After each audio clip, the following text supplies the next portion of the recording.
Indrajit study point में आप सभी का स्वागत है। हम पढ़ रहे हैं एनसीईआरटी क्लास 11 अध्याय 4 इस्लाम का उदय और विस्तार भाग 6। इसमें हम अर्थव्यवस्था, कृषि, शहरीकरण, वाणिज्य से पढ़ेंगे। तो चलिए जानते हैं कि कृषि, वाणिज्य, शहरीकरण उस जमाने में अर्थव्यवस्था कैसे थे और कैसे नहीं थे।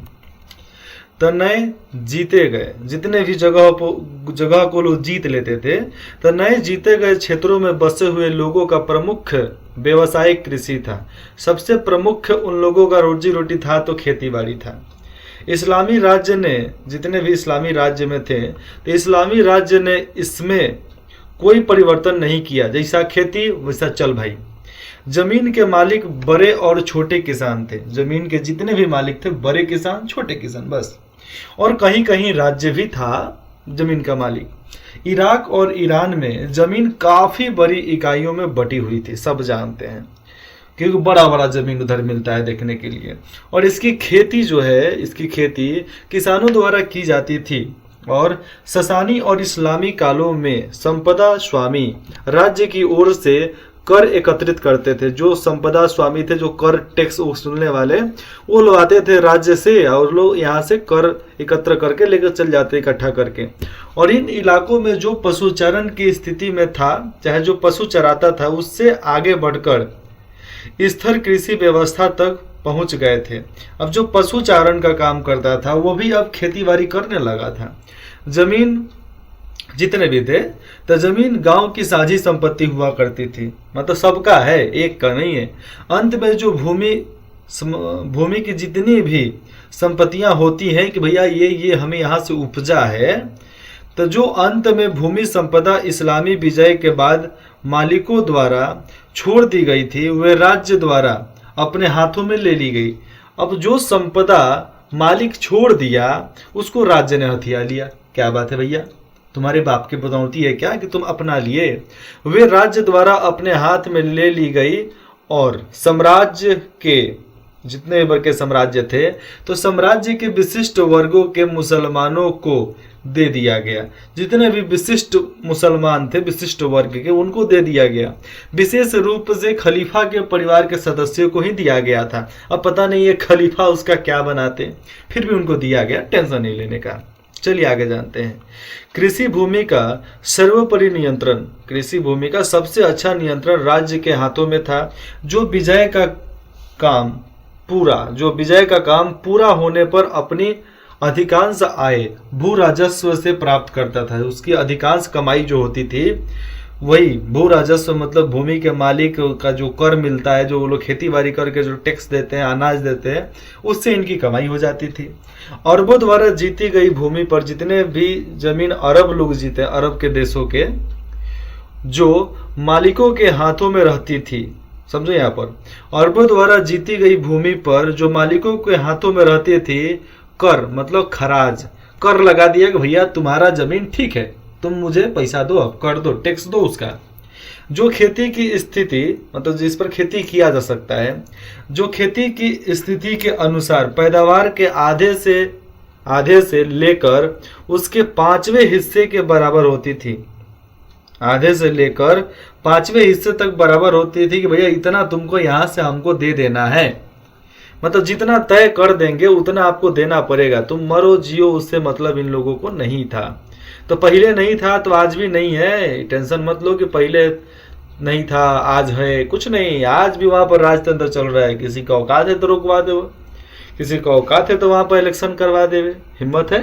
नहीं है, मार दिए जाएंगे। कल सुबह उनकी डेथ बॉडी मिलेगी कहाँ पे? रोड पे, चाहे बुर्ज खलीफा पर टांग दिया जाएगा, कहीं भी हो सकता है भैया। ऐसे बहुत लोग जाकर उधर ही मर कर आते हैं, ऐसी कोई बड़ी बात नहीं है। जो जमीन मुसलमानों की मिल्कियत थी, मतलब जो जमीन मुसलमानों का था, उनका हक था, जो उनका जमीन था, अथवा जिसमें उनके द्वारा खेती की जाती थी, उस पर उपज के 10वें हिस्से के बराबर कर लगता था, उससे ज्यादा नहीं लगेगा। ये सेट है कि तुम मुसलमान हो, तुम 10% दोगे, और बाकी जात वाले 5% से लेके 50% के बीच में जो भी सेट कर दिया जाएगा वो देंगे। तो इस तरह वो लोग करते थे यहाँ पर। जब गैर मुस्लिम कम कर देने के उद्देश्य से मुसलमान बनने लगे, तो उससे राज्य की आय कम हो गई। अब देखो, गैर मुसलमान जो थे, जो मुसलमान नहीं थे, वो मुसलमान बनने लगे कि भैया राज्य को कर ज़्यादा नहीं देना पड़ेगा। इसी जब सब कोई मुसलमान धर्म को अपना लिया, मुस्लिम धर्म को, तो राज्य की जो कमाई थी वो कम होने लगी। यहाँ पर देखो भैया, वो लोग सब कोई तो अब धर्मांतरण कर रहा था, धर्म परिवर्तन कर रहा था। इसको रोकने के लिए उन लोगों ने क्या किया, इस कमी को पूरा करने के लिए खलीफाओं ने, जितने भी खलीफा थे, उन्होंने पहले तो धर्मांतरण को निरुत्साहित किया, मतलब उसको रोका, उस समय रोका, और बाद में कराधान की एक सामान्य नीति अपनाई, टैक्स लेने की एक सामान्य नीति को उन लोगों ने अपना लिया। 10वीं शताब्दी से राज्य ने अधिकारियों को 10वीं शताब्दी से राज्य ने अधिकारियों को अपना वेतन भूमियों के कृषि राजस्व से, उसी के हिस्से से, मतलब जिससे इक्ता, मतलब राजस्व का हिस्सा कहा जाता था, लेने के लिए प्रतिकृत किया कि भैया तुम अब आओ, तुमको अब हम मेहनता देंगे, मतलब तुमको वार्षिक आय देंगे, हम वार्षिक आय चाहे मासिक आय हम आपको देंगे, मतलब आपको राजस्व से पैसा आपको लेना है, जो राज्य पैसा कमा रही है उससे आप पैसा लोगे। 10वीं शताब्दी में ये हो गया, मतलब अब हर कर्मचारी को वेतन मिलेगा, ठीक है, चाहे आपके किसी भी अनुसार से हो, जिस पोस्ट पे हो उसी पोस्ट के अनुसार आपको वेतन वहां से मिलेगा। ये सब सेट हो गया। और ये जो रोका गया था धर्मांतरण, वो भी धीरे धीरे खोला गया, लेकिन अब सब कुछ 10% पर कर दिया गया होगा। आशा है भैया, क्या हो सकता है उन लोगों का, तो भैया कुछ फर्क नहीं पड़ने वाला, वो लोग महान थे लोग। खेती में खुशहाली, राजनीतिक स्थिरता साथ साथ आई। बहुत से क्षेत्रों की बात मैं कर लूँ, बहुत सारे क्षेत्र हैं जिसमें विशेष रूप से नील घाटी, तो नील घाटी में राज्य ने सिंचाई प्रणाली के लिए बांध बनवाए, नहरों के निर्माण करवाया, कुएं की खुदाई करवाई, जिसमें आमतौर पर पवन चक्कियाँ अथवा नोड़िया लगी हुई थी। मतलब पवन चक्की मतलब पनचक्की, पानी से चलने वाले मशीन, ठीक है, आटा पीसने के लिए पनचक्की का इस्तेमाल किया जाता था। और नोड़िया शायद नाली हो गया, तो नालियाँ लगाई गई वहाँ पे और उसके लिए सहायता दी। और ये सारी चीज़ें अच्छी सफल, ये जितनी भी चीज़ें हुई अच्छी फसल के लिए ज़रूरी थी। फसल भैया अच्छा होगा तभी राज्य की भलाई होगी, नहीं तो नहीं होगा। इस्लामी कानून में देखा जाए तो उन लोगों को कर में रियायत दी गई। अब जो लोग धर्मांतरण कर रहे थे उसको नहीं करना पड़ा, उन लोगों को टैक्स देने में थोड़ा रिहा कर दिया गया, कम देना है। अब जो जमीन को पहली बार खेती के काम में लाते थे, किसानों की पहल और राज्य के समर्थन के जरिए खेती अयोग्य भूमि का विस्तार हुआ। खेती करने के लिए बहुत सारा जमीन बनाया गया और प्रमुख प्रौद्योगिकीय परिवर्तन के अभाव में, उसकी अभाव की स्थिति में भी उत्पादकता में वृद्धि हो गई। मतलब जो कम उत्पादकता हो रही थी, उत्पादन कम हो रहा था, उसमें भी अब वृद्धि हो चुकी थी। बहुत सी नए फसलें, जैसे नया फसल उस समय सामने आ रहा था, जिसके बारे में आप सुनोगे तो आप सोचोगे आज तो उतना समय पहले ही मिलता था। कपास, संतरा, केला, तरबूज, पालक और बैगन की खेती की गई थी उस समय, और यूरोप को उसका निर्यात भी किया गया था। जैसे जैसे शहरों की संख्या में तेजी आती गई, नए नए शहर बसते गए, शहर बहुत ज़्यादा बढ़ोतरी हो गई उसमें, तो वैसे ही इस्लामी सभ्यता बहुत ज़्यादा फैली इस्लामी सभ्यता, और बहुत से नए शहरों की स्थापना की गई, जिनका उद्देश्य था मुख्य रूप से अरब सैनिकों, मतलब झुंड को बसाना, अरब सैनिकों को पूरा एरिया में, पूरा इलाका में बसा देना, जो स्थानीय प्रशासन की रीढ़ थे, स्थानीय प्रशासन के रीढ़ के हड्डी, बैकबोन के रूप में वो लोग काम करते थे। और इस श्रेणी के बाद मैं देखूं तो फौजी शहरों में, जिन्हें मिस्र कहा जाता था, मिस्र में सब लड़ाकुए रहते थे। इजिप्ट का अरबी नाम है, क्या नाम है? इजिप्ट का अरबी नाम है मिस्र। कुफा और बसरा, तो कुफा और बसरा इराक में बसाया गया। समझे कि नहीं समझे? यहाँ पर देखो, फौजी शहरों में देखो मिस्र, तो इजिप्ट और मिस्र, तो अरबी नाम है इजिप्ट, तो मिस्र और इजिप्ट दोनों नाम से बुलाते हैं। ये शहर बसे। कुफा और बसरा इराक में बसाए गए, और फुस्तात तथा काहिरा मिस्र में थे, और ये तो मिस्र में थे, तो फुस्तात और काहिरा उसको ठीक से बना दिए गए। भैया कुछ कुछ राज्य चाहिए तो भैया आपको तो बहुत ज़्यादा मेहनत करना ही पड़ेगा। तो अगर जीतना है तो कोशिश करना पड़ेगा बाबू आप लोगों को।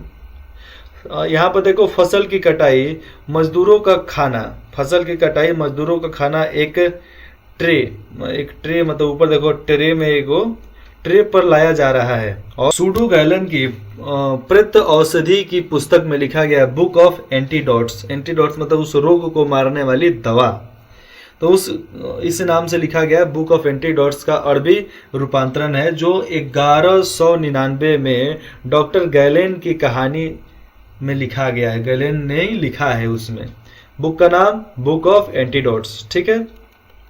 और आपको हिंदी में नहीं मिलेगा, अंग्रेजी में ही किताब मिलेगा। हिंदी में नाक रगड़ के रह जाओगे, आपको किताब नहीं मिलने वाला है। अब्बासी खिलाफत, तो अब्बासी खिलाफत 800 में हुआ था, 800 ईस्वी में हुआ था। आपको पता ही है कि उसमें खिलाफत के किसके लिए, ये मतलब उनको अपने जगह पर स्वतंत्रता नहीं दी जा रही थी, इसलिए वो लोग खिलाफत किए राजा को हटाने के लिए। राजा को उसमें मार ही दिए जो था उस समय। तो खिलाफत की राजधानी के रूप में अपनी स्थापना के बाद आधी शताब्दी जब स्थापना हो गया, जब मदीना वहाँ पर बस गया, तो मदीना बसने के बाद करीबन 50 वर्षों के अंदर ही बगदाद की जनसंख्या बढ़कर, मदीना बस गया उसके बाद इधर जीत गए, और मतलब 50 साल के अंदर में ही बगदाद की जो जनसंख्या थी कम थी, क्योंकि बगदाद में उतने लोग नहीं थे। तो बगदाद की जनसंख्या बढ़कर 10 लाख तक पहुंच गई थी 800 ईस्वी में। और इन शहरों के साथ साथ दमिश्क, इस्फहान, समरकंद जैसे कुछ पुराने शहर थे जिन्हें नया जीवन मिल गया था, एकदम नया जीवन मिल गया। खदानों और शहरी विनिर्माताओं के लिए कच्ची सामग्री, जैसे देखा जाए तो कपास और चीनी के उत्पादन में वृद्धि की गई, जिससे इन शहरों के आकार और इनकी जनसंख्या में बढ़ोतरी हुई। बहुत ज़्यादा इनकी जनसंख्या बढ़ी, और इस प्रकार संपूर्ण क्षेत्र में शहरों का एक विशाल जाल विकसित हो गया, और एक शहर दूसरे शहर से जुड़ गया, और परस्पर संपर्क जो था कारोबार के माध्यम से वो जुड़ गया, बढ़ गया, बहुत ज़्यादा वो संपर्क बढ़ गया, जिसके अनुसार सारा शहर एक दूसरे से खुश था, एकदम खुशहाल था। वाह वाह क्या बात है, तुम ही हमारे मंदिर, तुम ही हमारे देवता। तो ये सब सुनने को हमें मिलता है, तो आराम से सुननी चाहिए। शहर के केंद्र में 2 भवन समूह होते हैं। शहर के केंद्र में क्या होते हैं? 2 भवन समूह होते हैं, जहां से सांस्कृतिक और आर्थिक शक्ति का प्रसार होता है। वहां से दिखाया जाता है कि सांस्कृतिक शक्ति क्या है और आर्थिक शक्ति क्या है, उस सब को दिखाया जाता है। और उनमें एक मस्जिद अल जामी होती थी, जहां सामूहिक नमाज पढ़ी जाती थी। जैसे जमा मस्जिद में बहुत लोग जाकर नमाज पढ़ते हैं। यह इतनी बड़ी होती थी कि दूर से दिखाई दे सकती थी। हाँ सही बात है, जमा मस्जिद इतना बड़ा है कि दूर से दिखाई दे सकता है। और जितने भी तीर्थ स्थल बनाए जाते हैं बहुत बड़ा बड़ा होता है। दूसरा भवन समूह केंद्रीय मंडी सुक था। क्या था? केंद्रीय मंडी, जिसको लोग सुक बोलते थे। तो एक भवन समूह का केंद्रीय मंडी था, जहाँ पर सब्जी वब्जी चाहे दुकानें लगती होंगी, जिनमें दुकानों की कतार होती थी। दुकान उसमें बहुत ज़्यादा लगता था। और व्यापारियों के आवास, तो आवास को लोग बोलते थे फंदुक। ठीक है, फंदुक मतलब फंदा फंसाने वाला। तो व्यापारियों के आवास, और तो हम लोग जो घर बोलते हैं ना, आवास रहने वाला, तो उसको लोग फंदुक बोलते थे उनके भाषा में। और सर्राफ का कार्यालय होता था वहाँ पर। सर्राफ मतलब वहाँ का जो हेड होता था उसका वहाँ पर कार्यालय होता था, ऑफिस। शहर प्रशासकों, और वहाँ पर जितने भी शहर प्रशासक होते थे जो शहर को कंट्रोल करते थे। और विद्वानों और व्यापारियों के लिए घर होते थे। व्यापारियों को लोग बोलते क्या थे? तुज्जर। ठीक है। और यहाँ पर शहर प्रशासकों जो राज्य के आयन अथवा नेत्र थे, राज्य के क्या थे? वो नेत्र थे कि हम पूरा एरिया को संभाल कर रखेंगे। तो वो विद्वानों और व्यापारियों के लिए कुछ घर बनवाते थे जिसमें वो लोग रहते थे, जो केंद्र के निकट ही रहता था, इधर उधर नहीं उसको फेंकते जाते थे। और जितने भी ये सब धर्मशाला बनते थे कहीं ना कहीं केंद्र के निकट ही बनेगा। ये सब मान्यता थी कि भैया इन लोगों पर नजर रखना जरूरी है, कहीं इसमें से आतंकवादी घुस ना जाए, इसलिए सब चीज देखना रहता था। सामान्य नागरिकों और सैनिकों के रहने के क्वार्टर क्वार्टर उनके हॉल होते थे, उनके लिए घर बनाए जाते थे। क्वार्टर बाहरी घेरे में होते थे कि वो बाहर के इलाके में रहेंगे कि तुरंत वहाँ से छापा जा सके, कब्जा किया जा सके। और प्रत्येक में अपनी मस्जिद होती थी, गिरजाघर होता था, अथवा सिनेगोग। तो सिनेगोग मतलब यहूदी प्रार्थना घर, जहाँ पर वो लोग प्रार्थना कर सकते हैं, वो सब वहाँ पर आता था।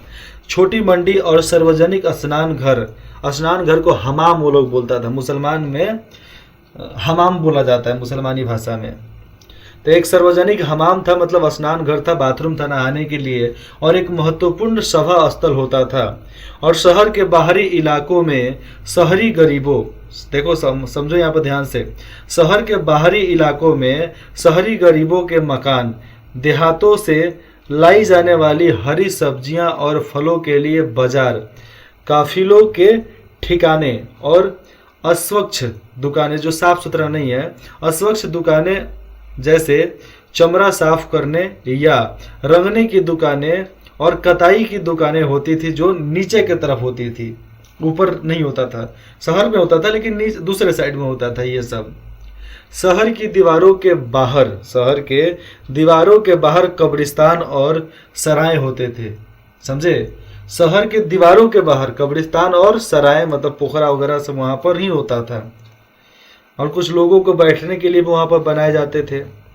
सराय में लोग उस समय आराम कर सकते थे। सराय नहाने वाला नहीं, आराम करने वाला है। वहाँ पर लोग आराम कर सकते थे जब शहर के दरवाजे बंद कर दिए गए हो। मतलब शहर में आप आ गए ठीक है, लेकिन आप नहीं आए, समय से नहीं आए, दरवाज़ा बंद हो गया हो, तो सभी शहरों का नक्शा एक जैसा नहीं होता था। इस नक्शे में परिदृश्य राजनीतिक परंपराओं और ऐतिहासिक घटनाओं के आधार पर परिवर्तन किए जाते थे। मतलब हर शहर के अनुसार उसका परिवर्तन किया जाता था, उसके अनुसार ही रास्ता बनाया जाता था। राजनीतिक एकीकरण और खाद्य पदार्थ, भैया उस समय राजनीतिक एकीकरण तो भैया था ही, लेकिन खाद्य पदार्थ ये नहीं होता ना तो इतना ज़्यादा जनसंख्या नहीं बढ़ता। ये समझो, बसरा को जाने वाली एक नाव, ये नाव बसरा जा रही है, और बसरा एक देश का नाम है, समझ लो एक शहर ही, वहाँ पर ये जा रही है। तो बसरा को जाने वाली एक नाव, बसरा कोई नाम से भी देश नहीं है। तो नाविक भारतीय है और यात्री अरबी है, और आधुनिक काल से पहले जलमार्ग द्वारा माल और यात्रियों की ढुलाई सस्ती, तेज और सुरक्षित थी, इसीलिए वो लोग नाव से ले जाते थे। और यह चित्र जो है हरीरी द्वारा, हरीरी क्या होता है, वो अलग प्रकार का वो लिखने पोतने वाला सामान होता था, हरीरी द्वारा रचित है। और लिखने पोतने वाला नहीं, हरीरी किसी का नाम है, तो हरीरी द्वारा ही किया गया है, जो 12वीं शताब्दी की एक मकामात का मतलब होता है सभाएं, मतलब सभा जहाँ पर लगता है, एक लोकप्रिय अरबी साहित्य है। क्या है? मकमाए एक क्या है? साहित्य है, ठीक है, जिसमें वाचक जो है, जो ड्राइवर जो है, चालबाज और उसकी शरारतों की कहानियां सुनाता है। उसमें लिखा गया है कि कितना चालाक था और कितनी उसकी शरारतें थी, ठीक है। और ये नाव देखिए किस तरह जा रहा है, ये सामने जो लगा है उसको लंगर बोलते थे।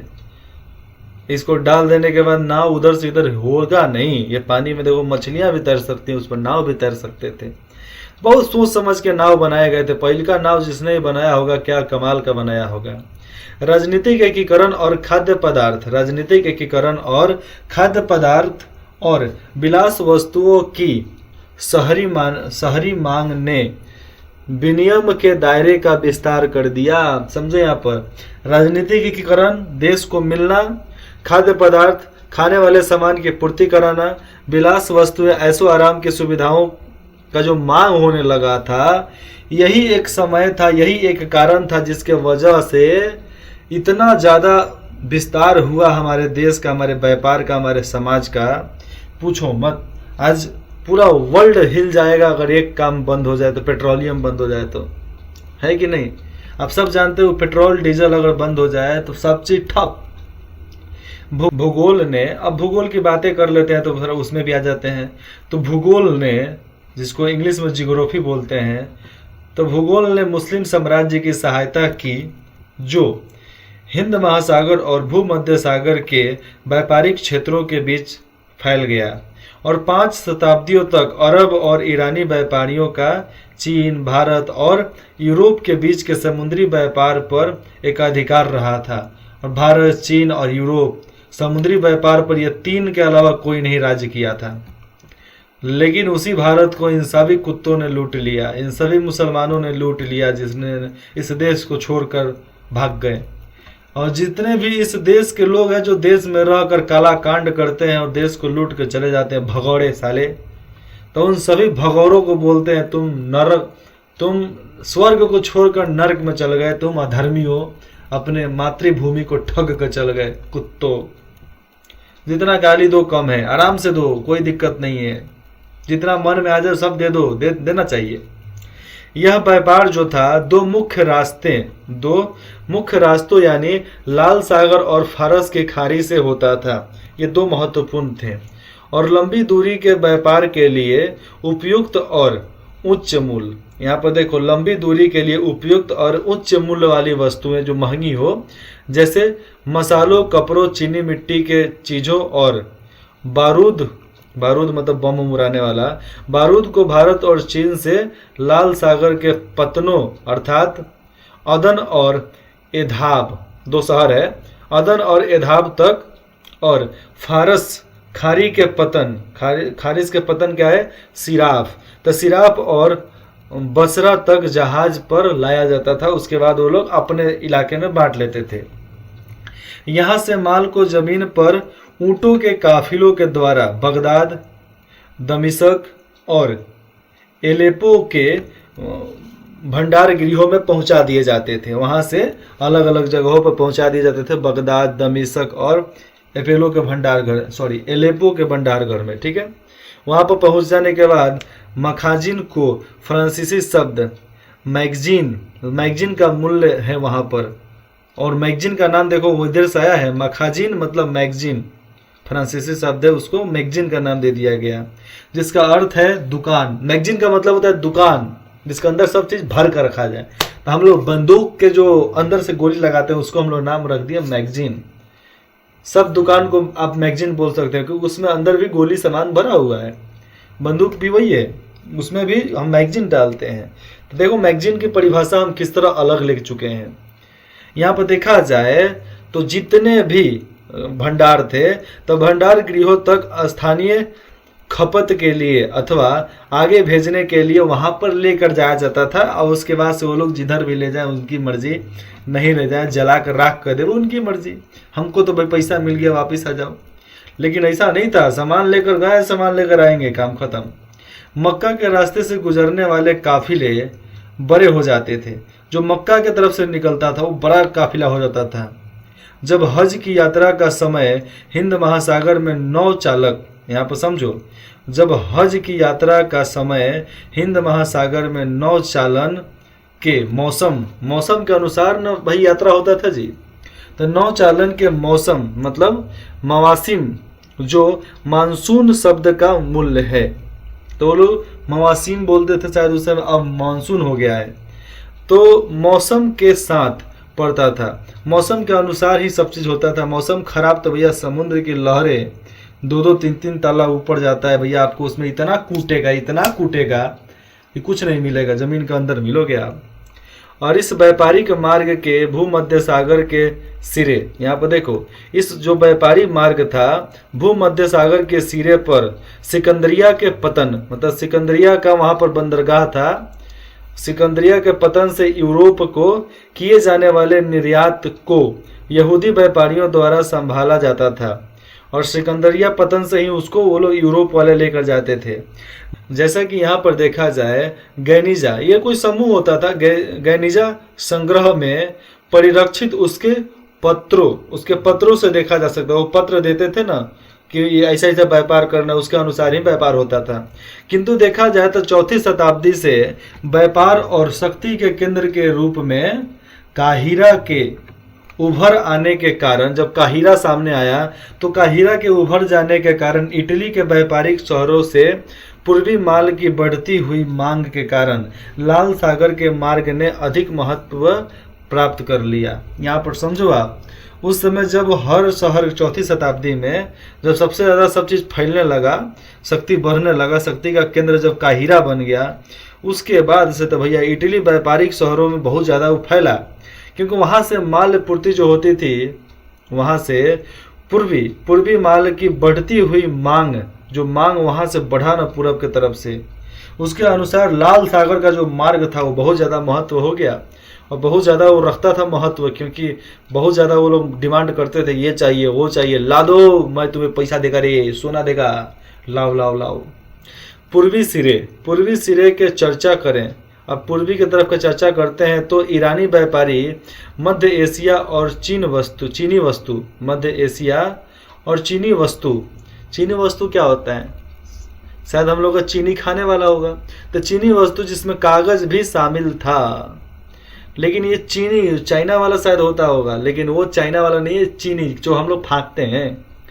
तो देखो, ईरान व्यापारिक मार्ग जो एशिया से आता था, उसमें उनको क्या चाहिए, चीनी चाहिए, चीनी और कागज भी उसमें शामिल था जो उनको चाहिए।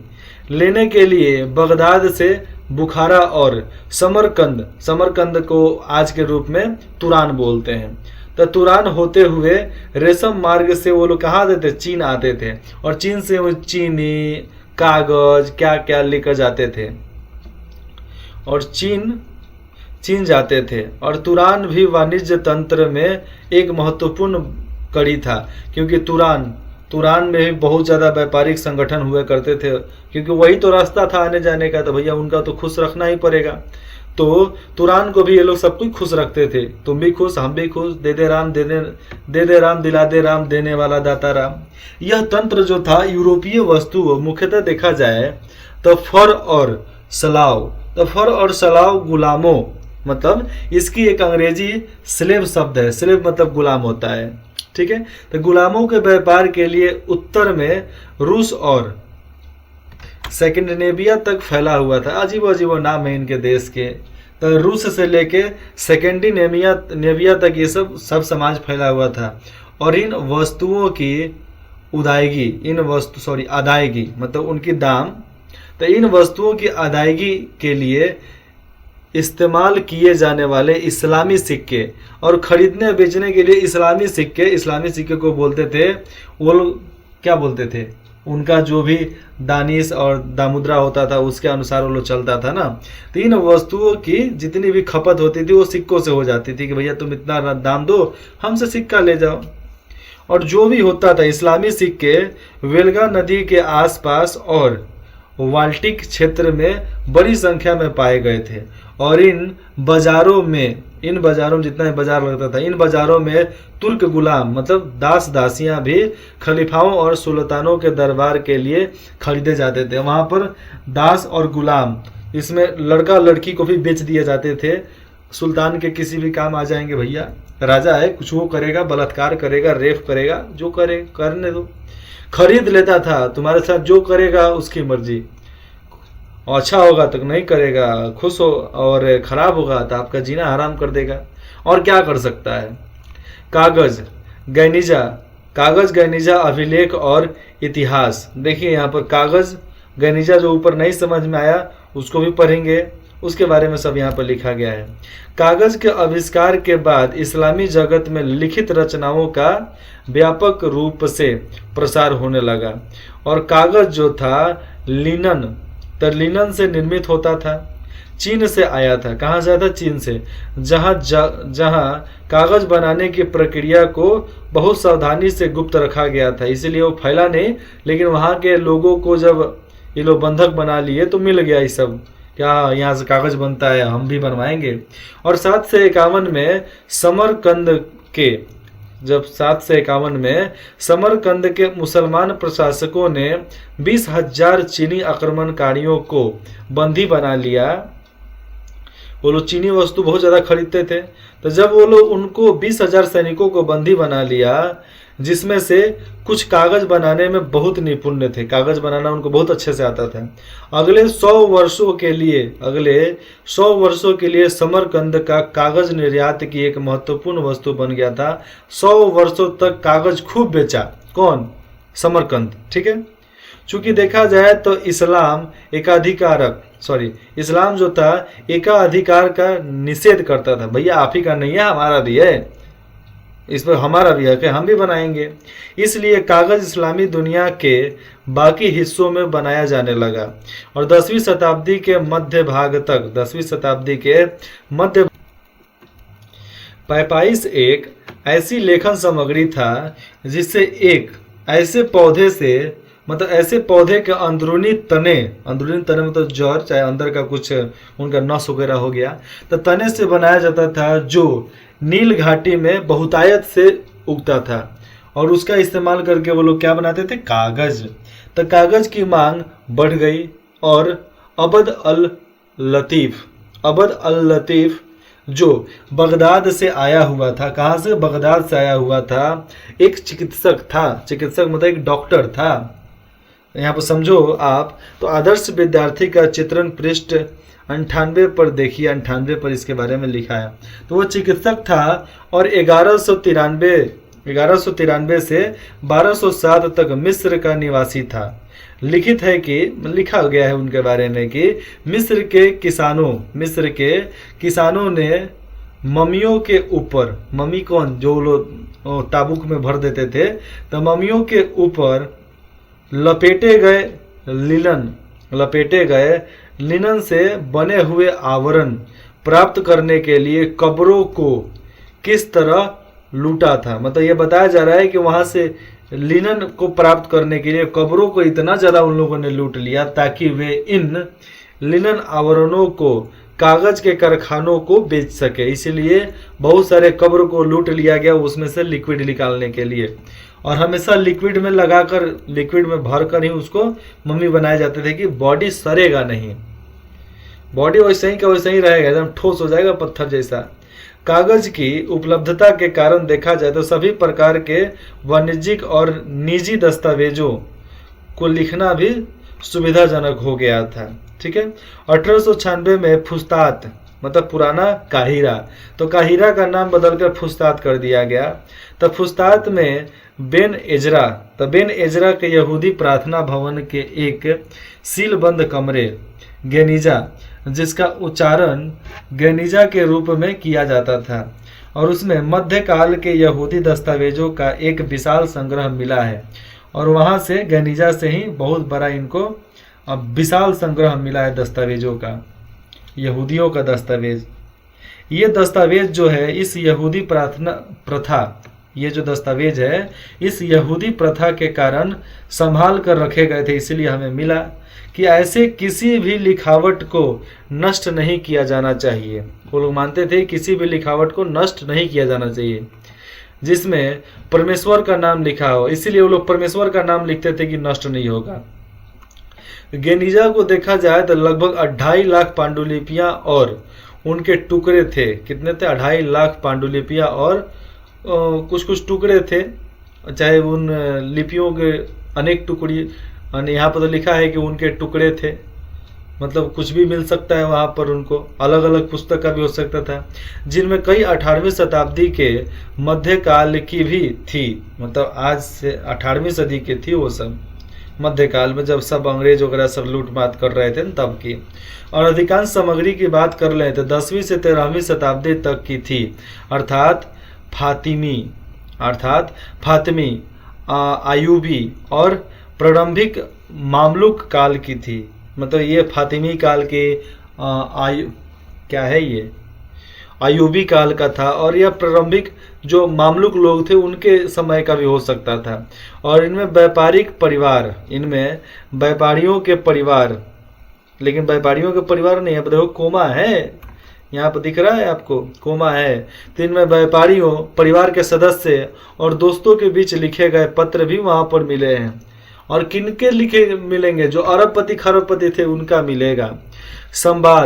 संवाद, दहेज से जुड़े वादे, बिक्री दस्तावेज, धुलाई के कपड़ों की सूचियाँ उससे बनाई गई थी, अन्य मामूली चीज़ें शामिल थी। ये सब उसमें शामिल था कि इतना इतना माल गया, इतना ये हुआ वो हुआ, कि भैया सब चीज़ लिखित दस्तावेज होना चाहिए ना, लिखित रूप में होना चाहिए।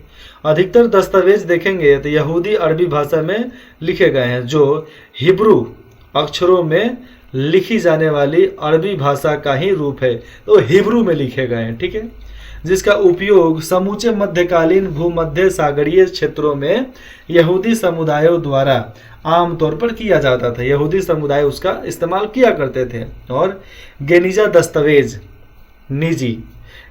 दस्तावेज निजी और आर्थिक अनुभवों से भरे हुए हैं और वे भूमध्य सागरीय और इस्लामी संस्कृति की अंदरूनी जानकारी प्रस्तुत करते हैं। और इन दस्तावेज से यह भी पता चलता है कि भूमध्यकालीन, यहाँ पर है मध्यकालीन इस्लामी जगत, सब चीज इस्लामी जगत पे आता है, बीच में यही सब कीड़ा कंडी कील है, तो बीच में आ जाए तो मध्यकालीन इस्लामी जगत के व्यापारियों के व्यापारिक कौशल और वाणिज्यिक तकनीकें उनके यूरोपीय प्रतीक्षकों की तुलना में देखा जाए तो बहुत अधिक उन्नत था। यहाँ पर समझो फिर से कि मध्यकालीन इस्लामी जगत की बात करते हैं तो व्यापारियों के व्यापारिक कौशल, जितने व्यापारिक थे उनके बेचने के कौशल, उनके व्यापार करने की तकनीक, उनके यूरोपीय प्रतिपक्षियों, जो यूरोप के प्रतिपक्ष थे, तो प्रतिपक्षियों की तुलना में बहुत ज़्यादा अच्छा था। और गेटिन, आज भी प्रतिस्पर्धा चलता ही है, हम इतना बेचे, हम इतना बेचे। एक ही जगह पर दो औजार का दुकान होगा, ये कहेगा हम इतना बेचनी, वो कहेगा हम इतना बेचें, तो ये सब चलता रहता है इन लोगों में। गेटिन ने गेनिजा अभिलेखों का प्रयोग करते हुए भूमध्य सागर का इतिहास कई संग्रहों में लिखा था। और गेनिजा के एक पत्र से प्रेरित होकर अमिताभ घोष कौन था? तो अमिताभ घोष ने अपनी पुस्तक इन एन एंटिक लैंड में एक भारतीय दास की कहानी प्रस्तुत की है, जो मैं यहाँ पर नहीं बताने वाला, क्योंकि यहाँ पर वो सब नहीं लिखा गया है। लिखा रहता तो जरूर बताता मैं। चलिए कुछ आगे यहाँ पर देखते हैं। तो राजकोष प्रणाली मतलब राज्य की आय, उसका व्यय कमाई। तो राजकोष प्रणाली और बाजार के लेने देने की इस्लामी देशों में धन के महत्व को बढ़ा दिया गया कि भैया इतना लेंगे अब। सोने, चांदी, तांबे को लोग बोलते क्या थे? फुलस। तब फुलस के सिक्के बनाए जाते थे और वस्तुओं और सेवाओं की अदायगी के लिए प्रायः देखा जाए तो सर्राफों क्या होता है? तो सर्राफों द्वारा सील बंद, मतलब जो मुहर लगा के सील बंद कर दिया जाए, तो सील बंद किए जाते थे कि भैया जहाँ जाएगा वही लोग खोलेंगे। थैलों में भेजे जाते थे, सील बंद करके उसको भेजे जाते थे। जितने भी वहाँ पर सर्राफ होते थे, मतलब शराब समझ लो एक तरीके से, क्योंकि पहले के लोग कुछ और बोलते होंगे। तो सर्राफों द्वारा जितने भी वो लोग भेजे जाते थे, वो सही में आप शराब मत समझ लेना, वो कुछ समुदाय हो सकते हैं। तो प्रायः नावों के द्वारा जो भी भेजे जाते थे वो सील बंद करके भेजे जाते थे कि थैला वहाँ तक गया है सुरक्षित। सोना अफ्रीका मतलब सूडान, आज उसको सूडान के नाम से बोलते हैं। तो सोना सूडान से और चांदी मध्य एशिया मतलब जरफसन घाटी से। कहाँ से? जरफसन घाटी से आती थी। कीमती धातुएं और सिक्के यूरोप से भी आते थे, भारत से नहीं, यूरोप से भी लाए जाते थे, जो पूर्वी व्यापार की वस्तुओं को खरीदने के लिए यूरोप अदा करता था। नहीं समझे? जो पूर्वी व्यापार की वस्तुओं को खरीदने के लिए यूरोप वाले देते थे कि भैया ये पैसा लो, हमको सामान दे दो, और हम ही लोग का सामान वो ले जाकर उधर बेचता था सब। इतना ज़्यादा हम लोग प्रसिद्ध आदमी थे। आज हमको बोलता था सब गंवार है, कमजोर है, बेटा हम लोग के दिए हुए अनाज से तुम पल पोस रहे हो, हम ही लोग को गाली देते हो, कुतरिया कहीं का। धन की बढ़ती हुई मांग ने लोगों को अपने संचित भंडार, जो भी उनका भंडार था, तो संचित भंडार और बेकार पड़ी संपत्ति का उपयोग करने के लिए विवश कर दिया।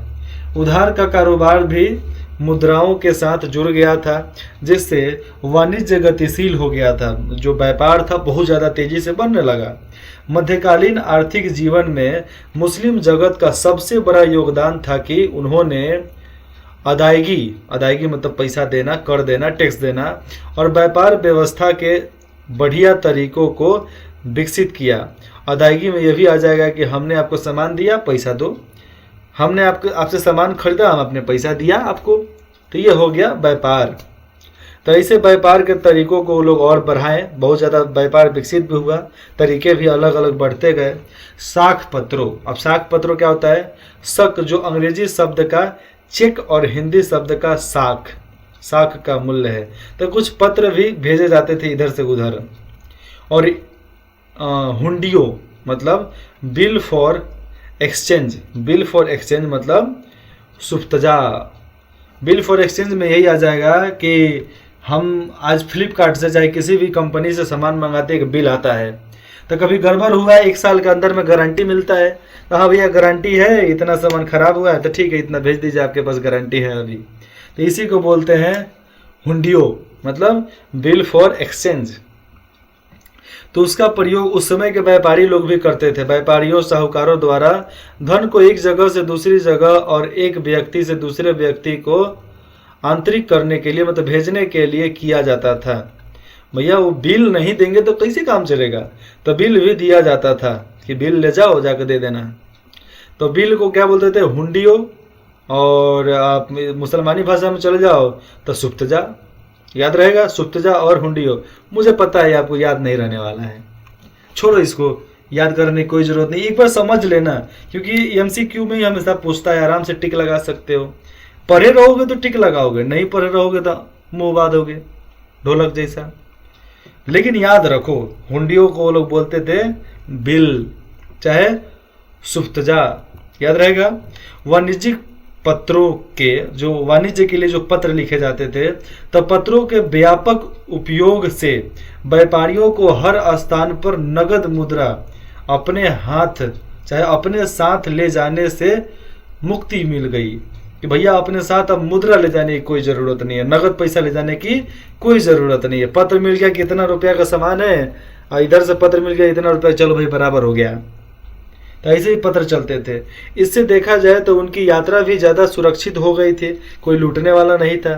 खलीफा भी वेतन अदा करने अथवा कवियों और चारणों को इनाम देने के लिए शक का इस्तेमाल करते थे। किसका? शक का इस्तेमाल करते थे इनाम देने के लिए। वो लोग उनको बड़ा सा लिफाफा में पत्र दे देंगे कि भैया ये तुम्हारा इनाम है, और उसी के अनुसार कहीं एक तरह से टिकट था, जाकर फिर राज दरबार में दे दो, वहां से उतना पैसा मिल जाएगा, ले जाओ घर पे। हाँ, ऐसा ही चलता था। यहाँ पर देखा जाए तो यद्यपि व्यापारियों के लिए पारिवारिक, यहाँ पर पारिवारिक व्यापार, जितने भी व्यापारिक थे उनके लिए पारिवारिक व्यापार स्थापित करना अथवा अपने कार्यों के संचालन के लिए गुलामों को काम में लगाना एक आम रिवाज था। अब देखो, जो भी व्यापारी होते हैं ना, अपने पूरे परिवार को व्यापार में लगा देते हैं। क्या लगाते हैं? पूरे परिवार को व्यापार में लगा देते हैं। और जितने भी घर वाले लोग हो जाए, हमारे बेटी जाकर दुकान में काम करेगी, हमारा बेटी ये करेगी, हमारा बेटा वो करेगा। तो एक बात मैं आपको बताता हूँ, इसी बात से मुझे याद आ गया कि एक बार मैं अपने भैया की शादी में गया था। कहाँ पर गया था? अपने भैया की शादी में गया था। तो वहाँ पर एक कोई थे, लड़की के पापा, लड़की के फादर, पिताजी, उन्होंने देखा मुझे, खास नहीं, एक ब्लू शर्ट पहने हुए थे और पैंट था, एक फॉर्मल पैंट था। भैया का शादी था लेकिन फिर भी ज़्यादा डेकोरेट नहीं किए थे, अपने आप को सजाए नहीं थे, क्योंकि हम सिंपल आदमी रहने वाले, हमेशा देखोगे सिंपल ही हम रहने वाले थे। हाँ, लेकिन थोड़ा उस समय सिर पर बाल रखते थे।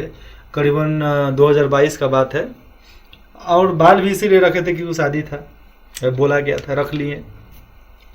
तो वो बोले, हम उस समय कोई भी मेरा इनकम वगैरह कुछ नहीं था, कमाते वमाते नहीं थे, कुछ उतना भी जानते नहीं थे, लेकिन 1 साल बहुत होता है जानने के लिए, 2 साल बहुत होते हैं जानने के लिए, तो हमने जाना, लेकिन उतना भी कम नहीं जानते थे। तो उन्होंने बोला कि हमारी बेटी से शादी करवा दीजिए, हम आपको 18 लाख का एक गाड़ी देंगे, 18-20 लाख का एक नया स्कॉर्पियो, जो भी क्लासिकल मॉडल चल रहा हो, नया स्कॉर्पियो देंगे, और ऊपर से 10 लाख रुपए आपको कैश देंगे, आप शादी कर लो मेरी बेटी से, करवा दो अपने बेटे की शादी। मेरे पापा बोले कि नहीं भैया, हमसे शादी नहीं करवाएंगे, कहेंगे वो लड़का हमारे हाथ में नहीं है, लड़का हमारे हाथ में नहीं है, हम शादी नहीं करवाएंगे, काम खत्म। उसके बाद से बहुत सारे इधर उधर आए, पापा बोले कि नहीं नहीं नहीं, हम नहीं करवाने वाले हैं। और हमको खुद, हमारा सोच अलग है भैया, हम अलग जीने वाले आदमी हैं। देखेंगे, आप लोग कभी कमेंट करके बताओ क्या करने का है। चलिए आगे देखते हैं। तो वो लोग क्या करते हैं कि हाँ, मैंने परिवार से व्यापारिक की बात किया ना, तो हमने बोला कि जब मेरे कान में पड़ा था तो मैंने बोला कि जो 30 लाख रुपए मुझे देने के लिए वो तैयार हैं, वो अपने बेटी को दें, व्यापार करेगी, बिजनेस करेगी, एम्पायर खड़ा करेगी। तो नहीं, वो लोग देने वाले नहीं है। काहे? मुखिया की बेटी है, मुखिया की बेटी, मुखिया की, और दुकान चलाएगी, काम करेगी, उनका तो हाथ खिला जाएगा ना। व्हाट इज दिस झाड़ू? मायका में, ससुरारी में जाकर झाड़ू झाड़ू छुएगा लो तो उस समय समझ में आएगा व्हाट इज झाड़ू। आगे देखते हैं। तो व्यापारी लोग जितने होते हैं पूरा परिवार को लगा देते हैं अपने काम पे। चल भाई काम करते रहो। अपने कार्यों के संचालन के लिए गुलामों को काम में लगाना एक आम रिवाज था कि गुलाम को काम में लगाएंगे। लेकिन मुजरमा जैसे औपचारिक व्यापारिक प्रबंध आमतौर पर किए जाते थे। यहाँ पर देखो, मुजरबा का मतलब आप क्या समझते हो? औपचारिक व्यापारिक प्रबंध मतलब जो ऐसा जो जरूरी वाला चीज हो, तो जरूरी वाला व्यापारिक संबंध वो लोग करते थे। मतलब ऐसा काम ही करेंगे जिसमें औपचारिक व्यापारिक हो। औपचारिक व्यापारिक मतलब समझना, आप यहाँ पर ध्यान से समझो। प्रबंध आमतौर पर किया जाता है जिसको आराम से किया जा सके, ज़्यादा ना डिफिकल्ट हो ना ज़्यादा आसान हो, लेकिन हो जिसमें निष्क्रिय साझेदार अपनी पूंजी कारोबार के कामों में देश विदेश पर जाने वाले सक्रिय सौदागरों को सौंप देते थे कि मैंने आपको इतना ज़्यादा पूंजी दिया, ठीक है, मैं आपको इतना ज़्यादा पूंजी दिया, आप वहाँ से आना तो उससे ज़्यादा मुझे को दे देना। मतलब एक तरीके से इन्वेस्टमेंट था वो। जिस तरह आजकल स्टॉक मार्केट, ये सब जितना भी जुआ चल रहा है, तो ये सब क्या है? तो उस समय पूंजी को इन्वेस्ट करते थे वो लोग कि आगे फिर आएगा तो ज़्यादा देगा, क्योंकि यहाँ से लेकर जाएगा तो वहाँ पर खरीदेगा, बेचेगा, बेच के आएगा तो फिर ज़्यादा देगा। तो यही कारण था कि लोग वहाँ पर मुजरबा का काम करते थे। लोगों के व्यापार में हाथ बटा देते थे कि भैया तुम इतना पैसा लो, व्यापार करो, बाद में फायदा होगा तो मेरे को दे देना, इतना मेरा खर्चा दे देना, उसके बाद से 2% देते रहना। लाभ और हानि को किए गए निर्णयों, यहाँ पर देखो, लाभ और हानि को किए गए निर्णयों के अनुसार देखा जाए तो बांट लिया जाता था। मतलब हर चीज को बांट लिया जाता था कि जितना निर्णय होगा उतना बांट लेंगे, जितना मेरा उतना मेरा, जितना आपका उतना आपका, रख लो भैया।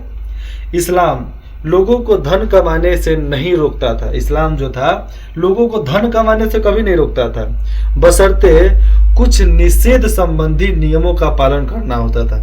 कुछ नियम थे, उनका पालन करना होता था। उदाहरण के लिए देखें तो ब्याज लेने देने, मतलब रिबा, मुसलमानी भाषा में उसको रिबा बोलते हैं, उर्दू में।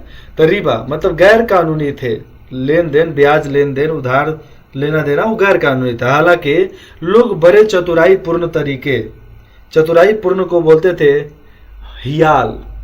तो चतुराई पूर्ण तरीकों से सूदखोरी करते थे। सूदखोरी मतलब यही घूसखोरी। तो घूसखोरी करते थे।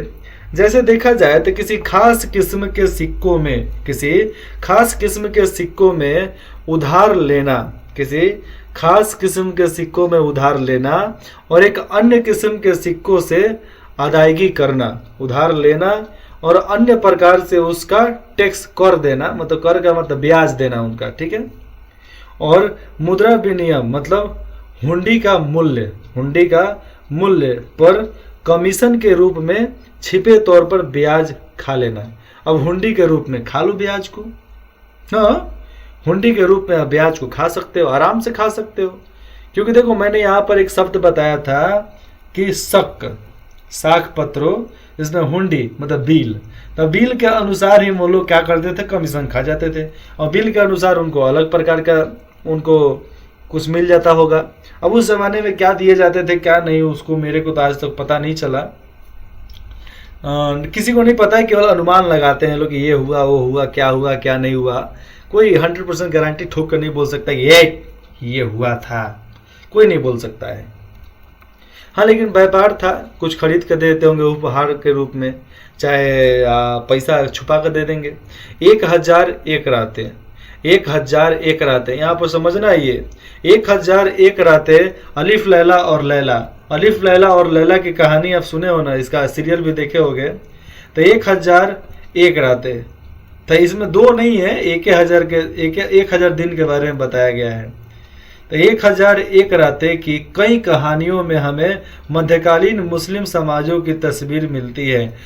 इन कहानियों में देखा जाए तो नाविकों, गुलामों, सौदागरों और सर्राफों जैसे कई पात्रों का वर्णन यहाँ पर देखने के लिए मिलता है। उनके बारे में यहाँ पर बताया गया, जो हम आसानी से पढ़ते भी है, जानते भी है, समझते भी हैं। अगले भाग में हम पढ़ेंगे विद्या और संस्कृति के बारे में, कि विद्या क्या थी, संस्कृति क्या थी उस जमाने मुसलमानों की। क्योंकि अभी तो हम लोग मुसलमानों के ही बारे में पढ़ रहे हैं, तो उन्हीं के बारे में पढ़ेंगे। लेकिन इसमें हम लोग दूसरे भी कास्ट को बताएंगे, यही नहीं कि एक को ले चलने में बाकी को बैकवर्ड कर दे, ऐसा हमारे साथ हम नहीं करते हैं। लेंगे तो सबको साथ, नहीं तो सबको छोड़ देंगे, काम खत्म। आपको कुछ भी डाउट है, दिक्कत है, आप बेझिझक कमेंट करके बता सकते हैं। आपको लगता कैसा है पढ़ाई, इसके बारे में भी आप कमेंट जरूर कीजिएगा। इंद्रजीत स्टडी पॉइंट में जुड़ने के लिए आप सभी का बहुत बहुत धन्यवाद।